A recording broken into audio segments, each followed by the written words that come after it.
अब देखो भाई, एक बार देख लो, दोबारा नहीं बताएंगे हम। अगर आपसे पूछता है कि सीड क्या होता है, तो सीड जो होता है सेक्सुअल रिप्रोडक्शन का फाइनल प्रोडक्ट है। ओव्यूल से ही सीड बनता है, ओवरी से नहीं बनता है। दूसरी बात, इसको हम फर्टिलाइज्ड ओव्यूल कहते हैं, किसको? सीड को। तो ओव्यूल से सीड बनता है, राइट। तीसरी बात, सीड जो आपके होते हैं, सीड जो होते हैं, एंडोस्पर्म कितना यूज कर रहा है उसके बेस पे दो वो होते हैं, एक होता है नॉन अल्बुमिनस, एक होता है अल्बुमिनस, या इसी को एज अल्बुमिनस कहते हैं, या जिसे बोलते हैं नॉन एंडोस्पर्मिक सीड कहते हैं। एक ऐसी सीड जो अपना जर्मिनेशन कर रही है और वो सारा का सारा एंडोस्पर्म यूज कर लेती है, उसे क्या बोलते हैं? Non albuminous seed. और जो ना करती है, वो बचा के रखती है, उसे क्या बोलते हैं? एंडोस्पर्मिक सीड बोलते हैं। इनका सबसे खास बात होता है एग्जाम्पल। थ्योरी तो सब लोग बता लेते, एग्जाम्पल नहीं बता लेते। तो हमने कहा ये ले लेते हैं, और एक एक्स्ट्रा न्यूक्लियस के बारे में समझ में आया। जब पोस्ट फर्लेशन इवेंट होता है, फर्लेशन के बाद फ्लावर में, उनका न्यूक्लियस क्या होता है? या तो डिजनरेट हो जाएगा, या तो परसिस्ट करेगा। अगर परसिस्ट करेगा तो किसमें? ब्लैक पेपर में और बीट में। तो इनके ऊपर एक लेयर चढ़ जाती है, राइट। तो उस लेयर को हम क्या बोलते हैं? पेरिस्पर्म बोलते हैं। समझ में आया? कोई दिक्कत किसी को? तो अगर हमको याद करना है कि भैया कौन कौन सा एग्जांपल आता है अल्बुमिनस में, नॉन अल्बुमिनस में और पेरिस्पर्म, तो हम बोलेंगे सीधे पीजी में कब मौत आएगी, बीबी नहीं। यहाँ कब और मौत, यम डब्ल्यू और तय का मतलब भैया कुछ नहीं, ये हिंदी में लिखा है। तो पी और जी का मतलब ये क्या है? पी है, ये ग्राउंडनेट है, ये कस्तूर है, बीन है, ये मैज, और ये बीन नहीं, ये बार्ली आया ना, और वे हीट है। अगर आपको पता करना है कि ये एग्जाम्पल आता है या नहीं आता है, तो जाइएगा गूगल में और उसमें डालिएगा कि अल्बुमिनस और नॉन अल्बुमिनस सीड का एमसीक्यू, तो उसमें देखिएगा अलग अलग वैरायटी का आपको मिलेगा। तो आपको तरीका समझ आएगा, इतने तरीके से क्वेश्चन बना है। तो आप क्या बोलेंगे याद करना हो? तो पीजी में कब मौत आएगी, बीबी नहीं। और बीबी का मतलब होता है क्या? पेरिस्पर्म।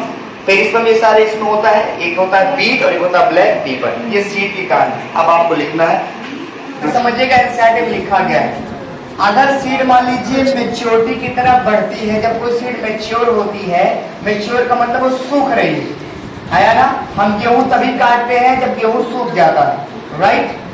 समझ में आया ना। तो आपसे क्वेश्चन पूछेगा, अगर मान लीजिए गेहूं का सीड 2 मंथ का है, 2 मंथ का, तो बताइए उसके वो डॉर्मेंसी स्टेज में रहेगा कि ब्रेकिंग ऑफ डॉर्मेंसी में रहेगा? वो किसी में भी नहीं रहेगा।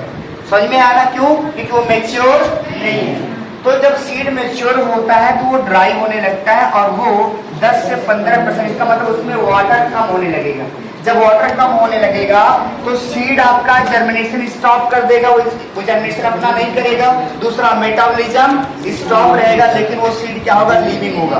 तो आपसे क्वेश्चन पूछेगा, वह सीड जो डॉर्मेंसी स्टेज में जाता है, जैसे हमने कहा गेहूं को भूसा में रखते हैं, नाम सुना है ना। तो गेहूं को भूसे में क्या रखते हैं भैया? बाहर रख लो, क्योंकि टेम्परेचर का लेन देन होता है। हम तो प्याज को बाहर रख लेते हैं, लहसुन को रख लेते हैं, लेकिन जब आलू का मौसम आता है, जब बोया जाता, देखते हैं आलू घर में ही पड़ा रहता। अभी तो सड़ रहा होगा पगला हुआ, इस समय तो सड़ रहे होंगे सब। एक को देख के मेरा मुंह पिचका लेता है, देखा होगा आलू को, एक मिला सही तो दूसरा का अपने आप से अगर सटे रहे तो काहे कि कीड़े चले जाते हैं। लेकिन कुछ कंडीशन ऐसा जिसमें उनमें बर्ड आने लगते हैं, तो जब देखते ठंडक का मौसम आता है, क्योंकि उनका वो फेवरेबल कंडीशन होता है। समझ में आया ना। तो सीड इनएक्टिव होता है, इसका मतलब वो लिविंग होता है, लेकिन क्या होता है? इनएक्टिव होता है, मरा नहीं होता है। जैसे चने की बात करा, तो अगर हम चने की बात करेंगे तो चने को भैया नमी चाहिए, ओके, गर्मी नहीं चाहिए। नाम सुना ना चना।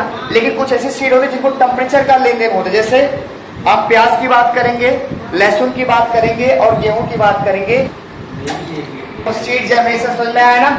अब अगर आपसे पूछेगा what you understand by a term, ये 11th और 12th तक दोनों का कॉम्बो क्वेश्चन है, राइट।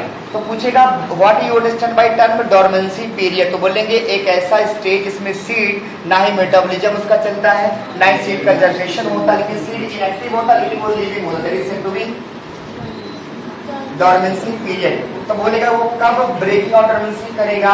या तो भैया हम टेम्परेचर, तो हमने कहा था लहसुन का नाम सुना है, तो लहसुन का अगर उसको आप पानी देंगे तो नहीं जमेगा, सड़ जाएगा, लेकिन उसका एक टेम्परेचर होता है। आप देखते हैं अपने आप जब लहसुन काटते हैं तो उसमें हरा हरा पार्ट होता है, प्याज काटेंगे उसमें भी हरा हरा पार्ट होता है, तो उनका एक टेम्परेचर का लेकर होता है। और कुछ लोग होते हैं जिनको नमी चाहिए, जैसे हमने कहा जब हम ये धान लाते हैं तो धान का जरई डालते हैं, जरई याद है? तो उसको कुछ दिन पहले, 2 दिन पहले, 1 दिन पहले उसको भिगोते हैं ना। काहे भिगोते हैं? ताकि उसका जर्मिनेशन स्टार्ट हो जाए, फिर उसको हम उसमें डालते हैं। तो उसको क्या चाहिए? नमी चाहिए। क्या चाहिए? मॉइस्चर। सही में है ना? तब से पूछेगा कि अगर मान लीजिए किसी भी सीड को डॉर्मेंसी से ब्रेकिंग ऑफ डॉर्मेंसी में ले जाना, तो हमें क्या करना? तो ऑप्शन में लिखिएगा क्या चाहिए? मॉइस्चर दे दीजिए और टेम्परेचर दे दीजिए। सही में आया ना? कोई दिक्कत किसी को? अब देखिए वही लिखा गया कहानी। यहाँ देखिए, अगर आरबीसी और साइड ट्यूब, ये नीट का क्वेश्चन है, अगर इमेच्योर है तो उनके अंदर न्यूक्लियस क्या हो जाएगा? इमेच्योर है ना? अरे उल्टा लिखा है भाई।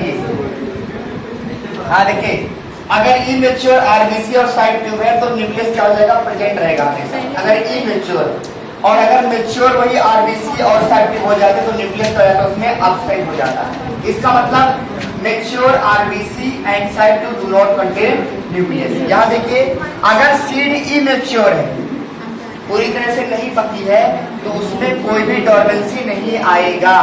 और अगर एंथर इमेच्योर है तो उसमें मिडिल लेयर और इंडोथीसियम नॉट आ डिजेनरेट, तो कभी भी डिजेनरेट नहीं होगी। तो आपसे पूछा है कि ये बताइए, एंथर जब मेच्योर होता है और ये आपका मिडिल लेयर और इंडोथीसियम डिजेनरेट होता है, तभी उसी प्रोसेस को बोलते हैं डेhiscence ऑफ एंथर। क्या बोलते हैं? Dehiscence of anther. समझ में आया ना? किसी को दिक्कत इसमें? Dehiscence of anther is a process which take place in a flower in a process at second layer and third layer. The name is endothecium and middle layer, right? Endothecium is made up of alpha cellulose, right? And tangentially and radially it is covered by stomium. ये lining होती है। तो हमें वो नहीं पढ़ना हो तो वो कभी आता होता नहीं, बस नाम याद रखिएगा। तो वहीं से क्या होता है? खाली जगह होगी, यहीं से तो सीधे बोलेंगे जब हमारा एंथर रैप्चर हो जाता है, क्योंकि मिडिल लेयर और इंडोथीसियम क्या जाते हैं? डिजेनरेट हो जाते हैं, तो एंथर बाहर निकलता है। बाहर मतलब पोलन ग्रेन, उसी को बोलते हैं डेhiscence ऑफ एंथर। थोड़ा समय लीजिए, मैं ज्यादा नहीं बोलता। किसी को इसमें कोई दिक्कत? चलिए आगे बढ़ते हैं।